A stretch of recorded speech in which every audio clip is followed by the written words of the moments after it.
All right, let's talk about something we've all faced, the stress of hiring. Whether you're a company or a job hunter, there's always that nagging question, right? Well, today we're diving into a really cool experiment from Singapore. It's a government program designed to tackle this exact problem. It's called the Career Trial, and even though it's wrapping up, the idea behind it, oh, it's more relevant now than ever before. You know the feeling, right? You're hiring manager, and this resume looks perfect. Or you're the job seeker, and you just nailed the interview. Everything's looking up. But then, reality sets in. A few weeks on the job, and you just know it's not the right fit. For a company, that's a ton of wasted time and money. For an employee, it's incredibly stressful, a real step back. It is, at its core, the huge gamble of hiring. So here's what we're going to cover. We'll start with what I'm calling the job fit gamble. Then we'll look at Singapore's solution, basically a trial run for careers. After that, we'll get into the nitty-gritty of how it actually worked, check out the money and incentives involved, and finally, we'll talk about why the program is ending. Okay, so let's dig into that first part, the job fit gamble. Think about it. A resume? It's just a highlight reel. And an interview? That's a performance. They're useful, sure, but they don't give you the whole story, do they? Like, is this person actually going to click with the team culture? And for the candidate, is the day-to-day reality of the job anything like what they imagined? The usual hiring process? It kind of just crosses its fingers and hopes for the best. So what if you could just take all that guesswork out of it? Instead of just talking about the job, what if you could actually live it for a bit? Well, that is the exact idea behind Singapore's big solution, the career trial. The idea is so simple, but it's really powerful. It's a short-term trial on the job. Basically, it's a try before you buy for your career. For the company, it's a no-brainer. You get to see what a candidate can really do. And for the job seeker, you get a real taste of the job, the team, the whole vibe of the company before you sign on that dotted line. And get this wasn't just some clever idea from a startup. Nope, this was an official government program. It was an initiative by Workforce Singapore, or WSG. The whole point was to make the job market work better and just take some of the pain out of the hiring process for everyone. Okay, so that's the big idea, but how did it actually work?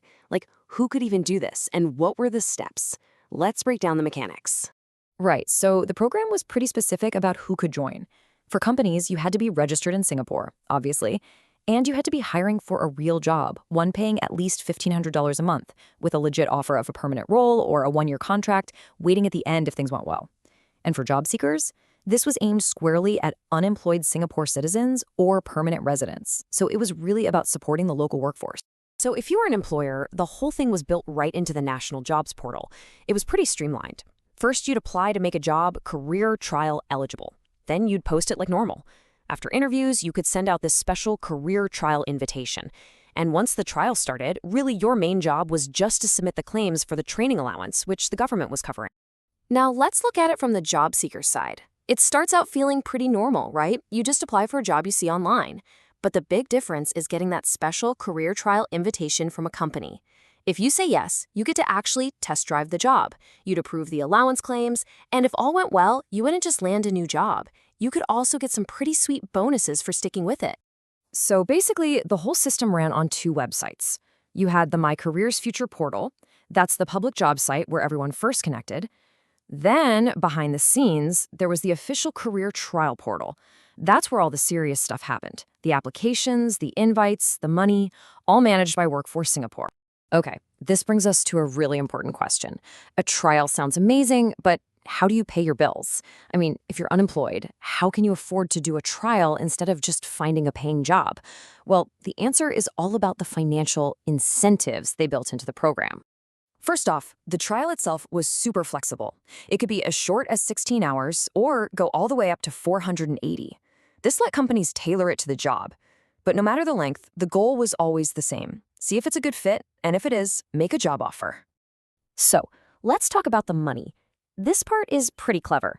During the trial, you'd get what they called a training allowance from the government to help cover your costs. It started at $7.50 an hour, but, and this is the smart part, the rate you got was tied to the salary of the actual job. So if you were trying out for a higher paying job, say over $2,500 a month, your allowance would jump up to $15 an hour. It was a great way to encourage trials for more skilled roles. And the perks didn't stop once the trial was over. Oh no. If it all worked out and you stayed in that new job for 3 months straight, boom, you got a $500 bonus. A nice little reward for making it stick. But they went even further than that, with some really targeted support. If you'd been out of work for a while, like 6 months or more, or if you were a person with disabilities, there was an extra $1,000 bonus waiting for you after 6 months on the job. It was a fantastic way to give a little extra help and encouragement to people who might face bigger hurdles getting back into the workforce. So after all this success in helping people find the right fit, the program is actually winding down. Let's get into the final chapter, the timeline, and why it's coming to an end. All right, the big date to know is May 31st, 2025. That's the absolute last day for any new trials to start. After that, the program isn't really live anymore. It's just about processing the final paperwork for trials that are already underway. They're not just flipping a switch, though. It's a phased shutdown with a few key dates in early 2025. Companies have until February 15th to apply for new trial spots. Then they have till April 1st to send out invitations. Job seekers need to accept by April 15th, and all that leads up to that final deadline for anyone to actually start a trial on May 31st. So the big question is, why is it ending? Well, according to the official word from Workforce Singapore, it's not because it failed. Not at all. It's just part of their regular process of reviewing programs.